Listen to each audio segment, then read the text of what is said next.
O programa tem finalidade de entretenimento e não se presta a realizar diagnóstico ou prescrever tratamento.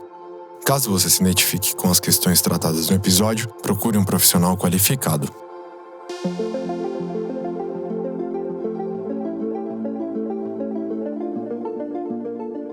Olá, esse é o Desculpa o Transtorno. Eu sou a Tati Bernardes, sou escritora, sou roteirista. Estou com o Christian, psicanalista, escritor, professor, pessoa maravilhosa. Lembrando que se você tem a sua neura, a sua mania, a sua doideirinha marota, você escreve para dotranstorno@gmail.com. E lembrando também que aqui a gente está ficcionalizando esses personagens que chegam pra gente. Não é uma sessão de terapia, você procure seu analista. E nós estamos contribuindo para esclarecer um pouco como é que funciona, vamos dizer assim, uma supervisão, como é que um terapeuta pensa, como é que perguntas a gente mais ou menos faz, né? Exato. Para, vamos dizer assim, estabilizar e retirar, assim, coisas grotescas que andam circulando por aí. Exato. E hoje nós vamos falar da... Que nome a gente dá para Suzane, que começa o e-mail dizendo: me chamo Suzane, eu sei, mesmo nome da doida que matou os pais, mas eu sou legal. Eu diria, é a doida que...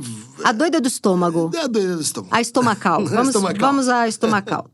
Mas é justamente sobre meus pais que eu quero falar. Sobre minha mãe, na verdade. Tenho uma conexão doida com a minha mãe. Porque é uma conexão feita pelo estômago e não tem nada a ver com receitas de família, comidas gostosas. Tem a ver com enjoos, dores e mal-estares em geral. Tudo no estômago. Ela escreve errado, Eu deixei o estômago para ver se tem alguma coisa aqui. Quando eu era criança, sentia dor de barriga e enjoo e ia para a cama da minha mãe. Ela cuidava de mim. Às vezes, uma madrugada inteira, coitada. Porque eu vivia com enjoo e dor de barriga. Estamos juntos, eu também vivi e ainda vivo com enjoo e dor de barriga. O mais doido é que minha mãe também vivia com enjoo e dor de barriga. E como morávamos somente eu e ela me acordava muitas vezes, queria minha ajuda. E eu era criança. Uma vez ela passou tão mal, tava com cólica, acho. Ela foi vomitar e desmaiou em cima de mim. Daí sabe o que eu fiz? Comecei a ver que eu ia desmaiar também. E tive que pedir ajuda pra ela. Mas era ela que tava desmaiada, entende? As duas desmaiaram juntas. Depois, adolescente, eu às vezes estava numa festa e passava mal. Caía minha pressão por causa do calor, me dava enjoo, ou a bebida me fazia mal. Alguma amiga dizia, calma, eu te ajudo. Mas eu pegava um táxi correndo, uma carona, eu queria minha mãe. Adulta, ainda chamei minha mãe algumas vezes quando eu passava mal e caía minha pressão. Ela fala muito de cair a pressão. Uma vez mandei, que tamo juntas também, a minha também cai. Uma vez mandei meu marido dormir em outro quarto e pedi que minha mãe viesse cuidar de mim, porque eu estava péssima com alguma coisa que comi. Até que um dia eu comecei a preferir meu marido a ela. Foi diferente. Achei que eu tinha finalmente crescido e que agora ela podia até morrer, que eu não morreria junto. Na minha gravidez, ela vomitou com o marido e matou a mãe, é maravilhoso. Na minha gravidez, isso mudou de novo. Eu aprendi a passar mal sozinha. Não queria nem ela, a mãe, né, e nem meu marido. Eu vomitei demais na gravidez e sempre sozinha. Eu levava travesseiro, cobertor, tudo pro banheiro. E cuidava de mim. Afinal, eu seria mãe. Então minha filha nasceu. E agora, eu passo mal quando minha mãe chega. Muitas vezes ela vem aqui e me dá enjoo, mal-estar. Porque dispara algo estranho em mim. E não é falta de amor por ela. Eu a quero perto. Mas muitas vezes eu tenho esses enjoos perto dela. E perto da minha filha, eu tô quase sempre me sentindo muito bem. Aí esse final, entendo que ela tá dizendo que a vida inteira ela passou mal e quis a mãe. E agora ela passa mal quando a mãe chega. Certo, essa é Mudou. A grande novidade. É. Mas ela já insinuou que isso é uma coisa que anda, assim, que tem amiga que se presta, mas não serve, tem a festa. Ela tem um mapeamento, né, da incidência desse mal-estar. É, né? Ela tem o marido, ela tem a filha, ou seja, a vida dela andou. Não é que ela ficou presa à mãe ali. Mas ela faz uma ligação espontânea. Pelo estômago. Né? Pelo estômago, a ligação com a mãe continua. Sim, ainda cordão umbilical ali. Pois é. Como é que você lê esse sintoma, vamos dizer assim, né? A aula de semiologia. A primeira coisa que ela fala é que quando ela era criança, ela passava mal e ia pra cama da mãe. Então, isso me chamou uma atenção, assim, de um lugar sexual, de mal-estar das duas juntas, né? Ela fez ali talvez o Édipo através do estômago dela. O que se soma a esse detalhe de que morávamos somente eu e ela, né? Ou seja, tem uma ligação sugerida de que as duas formavam uma situação. Né? Sim. As duas juntas. As duas, e veja quando a gente pensa na festa, né? É a presença da mãe que acalma. Ela volta para casa. Preciso ir para casa. E é isso, preciso estar junto com a mãe. Parece que ela passa mal longe da mãe. E se depois passa mal perto. No final, quando ela tem a filha dela, ela precisa se tornar mãe. Para daí passar mal quando a mãe chega e não longe da mãe. Bem lido, né? Quer dizer, como se a gente tivesse duas posições. E se ela sai de filha para mãe, a mãe, quando volta, recoloca ela em filha. Quando duas pessoas que podem ser um casal, pode ser mãe e filho, pode ser pai e filha, sei lá, tem um mesmo sintoma, porque ela diz o tempo inteiro, minha mãe também tinha os enjoos, né, e me procurava. Parece que elas têm. O que a gente pode. Eu lembro sempre daquele seu programa que eu amei, do Loucura 2. Como é? Folia 2. Folia 2. É uma loucura delas, que elas vivem juntas, um mesmo sintoma? No Folia de clássico, você tem, em geral, um dos dois tem um quadro mais grave. Um quadro delirante, tanto que o último Coringa é isso, né? Por exemplo. Né? E o outro costuma ter uma relação de dependência, de minoridade, às vezes um rebaixamento intelectual, né? Que junta os dois nessa funcionamento dual, como às vezes se diz. E psicótico, muitas vezes, né? E isso costuma criar uma montagem que a gente diria assim, olha, não é um quadro de psicose, mas é um funcionamento psicótico. Onde a criança parece, como falo da mãe, não tem terceiro, e ali as coisas funcionam, às vezes, por telepatia, por uma espécie de comunhão. Essa coisa que a mãe desmaia, ela desmaia, e aí precisa dar...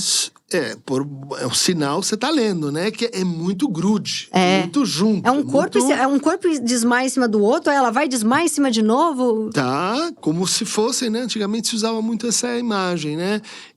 De uma fusão, né? É uma coisa só, né? Mãe e filha, podia ser pai e filho também, mas o mais comum é mãe e o seu parceiro, né? Que acaba substituindo os outros. Agora é interessante porque assim... Penso eu que um sintoma, ele surge… Vamos supor que na infância ela tivesse esse amalgamento com a mãe e isso fosse uma delícia. E aí na adolescência começa a aparecer esse enjoo, porque já é um sintoma que ela precisa se libertar disso. Agora o sintoma apareceu ela pequenininha. É aí que eu acho interessante. Já tinha um enjoo e mal-estar. Ou seja, isso já era incômodo ou de repente esse mal-estar era o gozo delas juntas, não sei. Bem colocada a pergunta, é ótima, né? Mas ela exige que a gente faça um detalhamento semiológico, né? De novo, a mesma apresentação clínica, o mesmo comportamento, né? Enjoo e mal-estar no estômago. Isso pode ser uma somatização, pode ser uma sensorialização, isso pode ser uma conversão. Né? Breve diferença. São 3 maneiras de articular a angústia. No caso e as 3 são sintoma? As 3 podem estar manifestas em mãe, tem uma dor de barriga. Me dá atenção. Aliás, 70%, 80% das dores de barriga em crianças pequenas recém-nascida. Que se manifesta, recém-nascida não, mais velha, que se manifesta, por exemplo, na escola. Né? Vou para a escola, sinto um mal-estar, um enjoo, uma dor de barriga, estão referidos, né, a um sintoma psíquico da separação. Isso intriga, né? Por que tão comumente tem que ver com o aparelho gástrico? Se imagina que isso, de alguma forma, remete à alimentação, às práticas de alimentação, à amamentação. Né? Mas voltando, na conversão, você tem uma parte do corpo, né, que ganha vida erótica a partir de um deslocamento. E a partir de um conflito.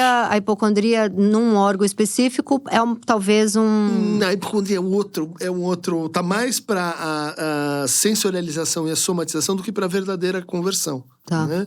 Porque na verdadeira conversão, aquilo adquire um valor simbólico. Então, como a gente viu, sei lá, o homem da bicicleta, a mulher do estômago. Então, aí o estômago, a palavra estômago, ela é muito importante. Porque o que a pessoa está convertendo tem que ver com essa palavra. Na sensorialização, não. Né? Na sensorialização… É um mal-estar, às vezes… É como se eu estivesse numa situação. Então, aí não é o meu corpo ou o céu, não é isso, aquilo, não é um conflito específico. É uma situação. E essa situação, ela envolve afetos misturados. Dá um exemplo da sensorialização. Por exemplo, tem medo de aeroporto? Ou não tem nada… Eu tô me sufocando com mamãe. Ela sabe o que é melhor pra mim, ela escolhe a minha roupa, ela escolhe a minha comida. Eu não tô gostando disso. Mas o oposto é…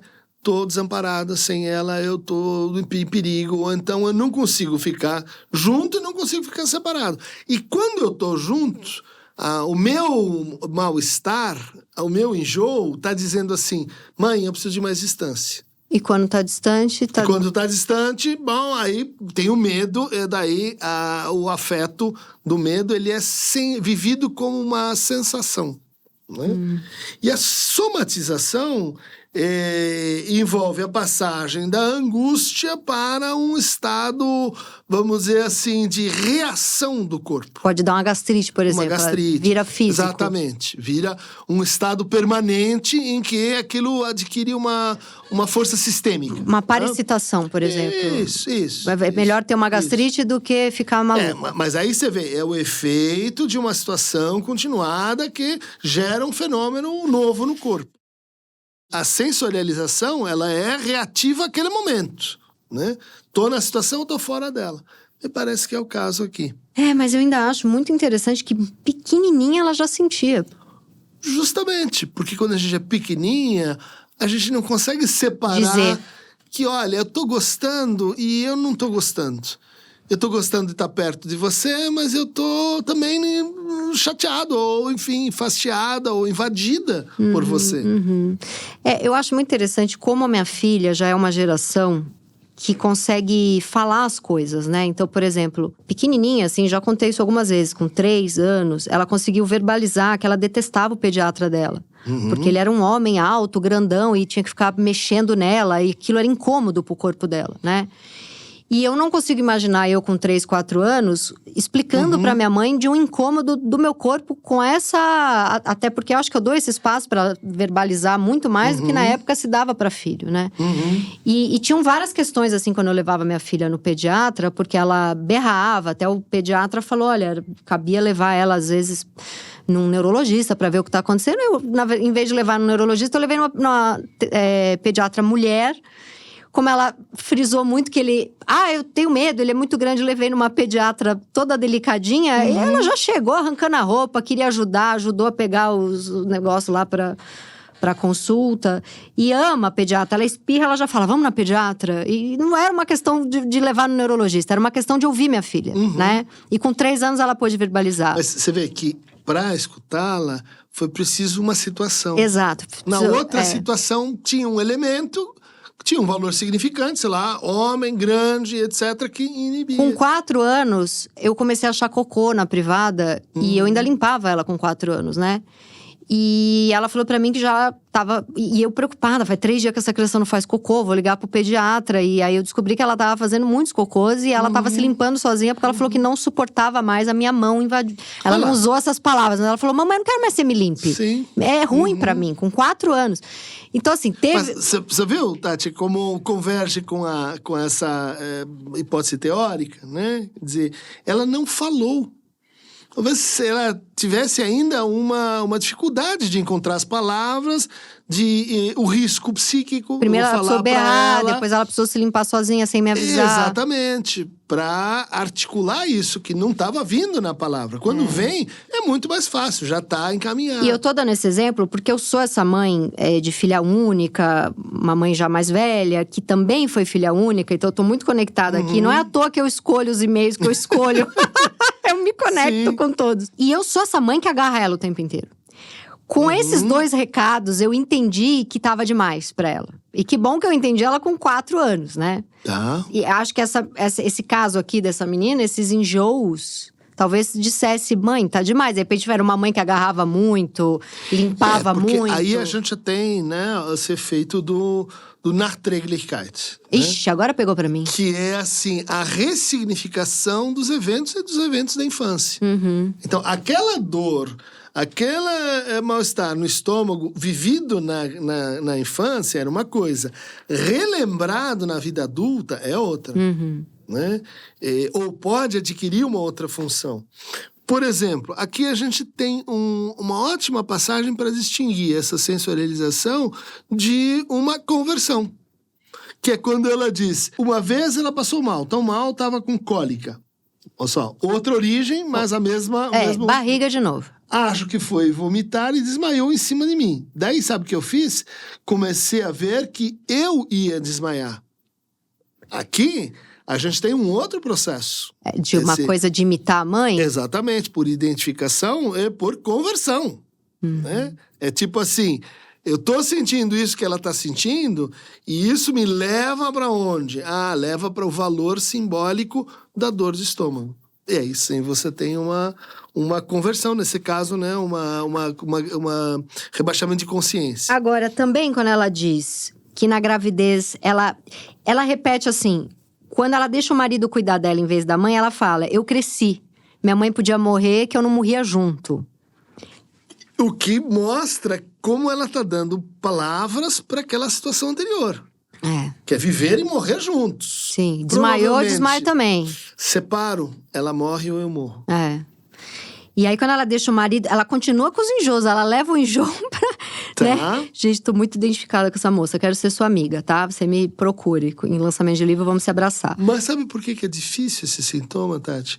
Porque, não sei se você tá percebendo, ele vai adquirindo novas camadas de sentido e de função psíquica. Ela levou o enjoo como se fosse uma característica... É como se fosse, assim, uma vogal, né?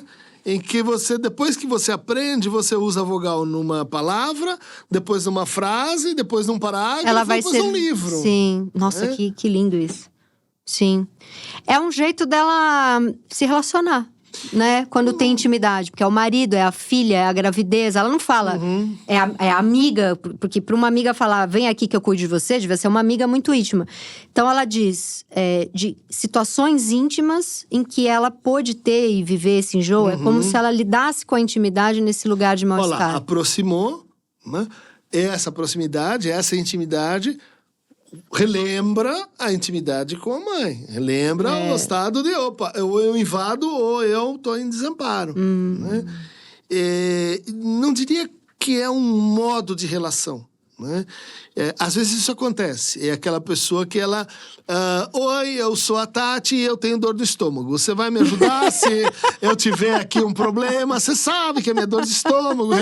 É aquela pessoa que se apresenta pelo sintoma. Isso. E faz o sintoma... Vira um sobrenome. Realmente ser o ponto de vinculação. Ela quer se livrar, talvez. Não sei. Não sei se ela tem tanto orgulho disso.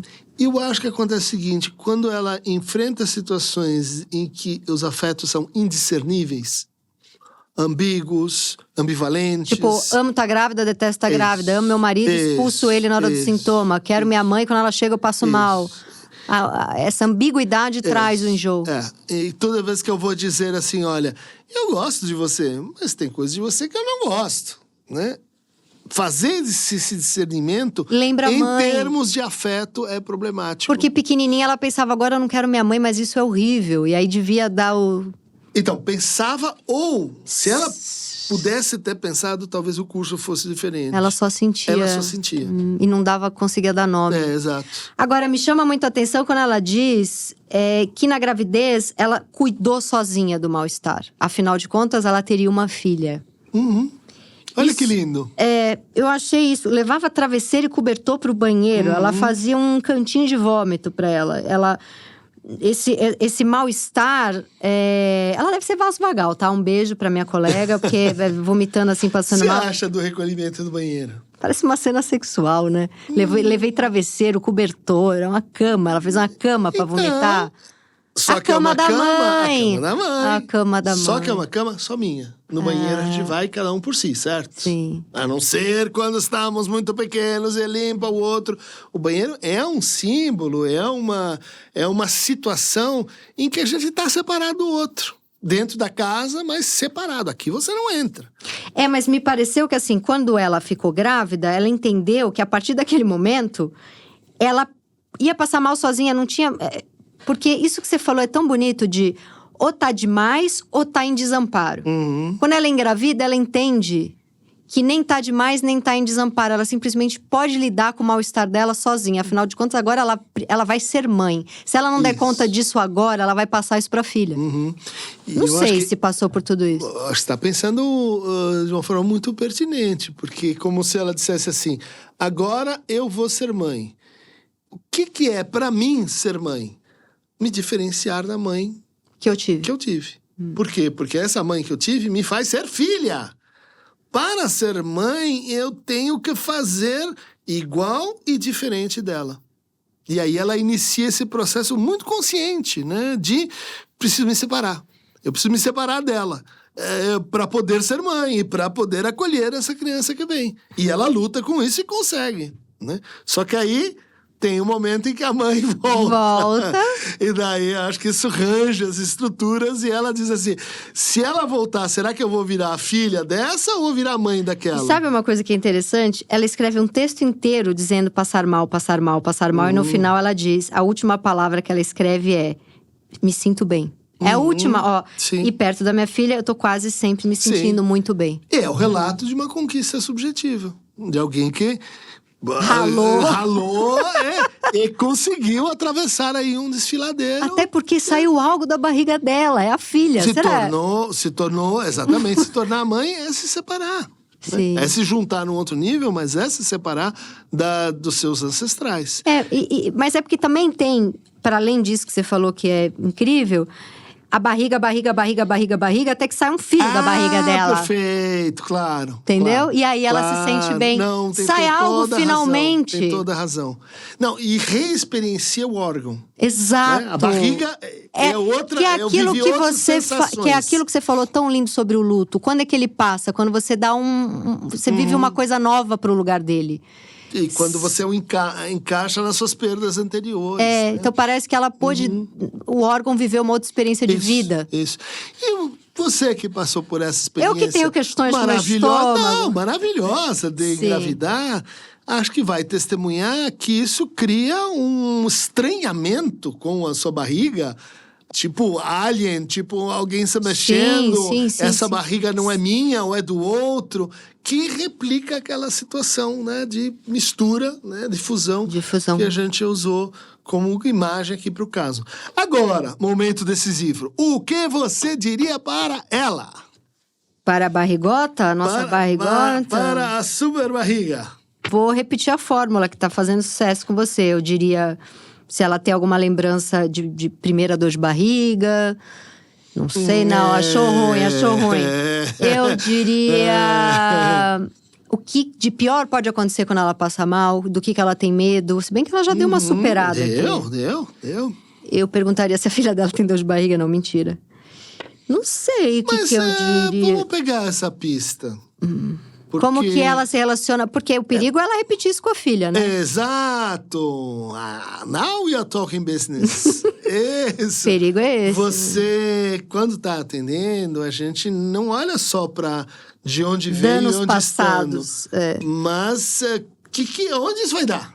Né? Que pode ser o próximo capítulo ou outro? E essa chance está posta. Né? Então, o que você diria para ela? Eu diria para ela… O que há de novo nessa potencial repetição? Para ela tentar lembrar e prestar atenção o que a mãe dela fazia que era incômodo, para ela não repetir com a filha, talvez. Excessos e desamparos que eu gostei. Certo, mas vamos dizer que esse excesso e desamparo dá a gramática do trauma, né? Como é que a gente vai enfrentar ou, enfim, preparar, lidar com uma repetição? Porque o trauma tem essa potência de repetição. O que tem de diferente aqui e lá? que tem de diferente? Eu acho que é uma possibilidade. Ela termina dizendo que agora se sente bem. O pai! O pai! Uhul! Mas eu pensei isso, mas fiquei com medo. Porque parece que pra não cagar a vida de uma criança precisa ter um homem junto. Eu pensei isso e fiquei com medo. Mas, Tati! Não, um terceiro, não é o pai, é um terceiro. Que pode ser uma tia, pode ser. Pode ser Fiquei com medo de dizer o homem. Mas você vê, isso que aconteceu aqui é muito didático. Muitas vezes a gente faz isso, né? Vem uma primeira ideia e você recusa porque você ajuiza contra essa ideia. Você diz, essa ideia, não gostei de ter essa ideia. Não vou pôr um homem nessa relação. Exatamente. Mas aí, a arte da clínica tá em você interpretar por que você pensou isso. E daí dá uma outra resposta que não aquela intuitiva, que é a primeira que vem. Eu amo que eu tô fazendo supervisão, nem sou psicanalista, mas me sinto numa supervisão. Tamo brincando. Maravilhoso, muito bom. Uma coisa pra dizer pra ela é tipo... seu marido acho que precisa colaborar mais, esse negócio de o homem lá longe, não, ele precisa vir, sim. Ele é sua filha, você ela deixa... nem fala do pai em nenhum momento aqui, o único homem que ela fala é o marido, né? Então, mas ela não fala do pai dela. Mas é que ela fala, morávamos somente... Eu e ela, ela deixa isso bem... Ela diz... Pra explicar por que a mãe pediu ajuda pra uma criança e não pra outra pessoa. Porque isso devia ser um peso pra ela também, né? Imagina ser criança dormindo, vem a doida e desmaia em cima de você. Que tem um outro lado, não temos dados sobre isso, mas tem outro lado que às vezes a mãe renuncia a sua feminilidade, o seu desejo, transforma isso em devoção amorosa, e daí a criança sente isso. Sente que tem uma dívida, olha, essa mãe se sacrificou e sacrificou inclusive isso pra cuidar de mim. Como é que eu vou me separar dela? Não vou me separar nunca. Mal-estar.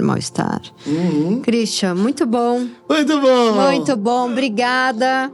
Escreva vai lá. E você que tem mais fragmentos gravídicos, gravidianos, gastríticos, manda um alô pra nós no dotranstorno@gmail.com. E até o próximo programa. Até o próximo.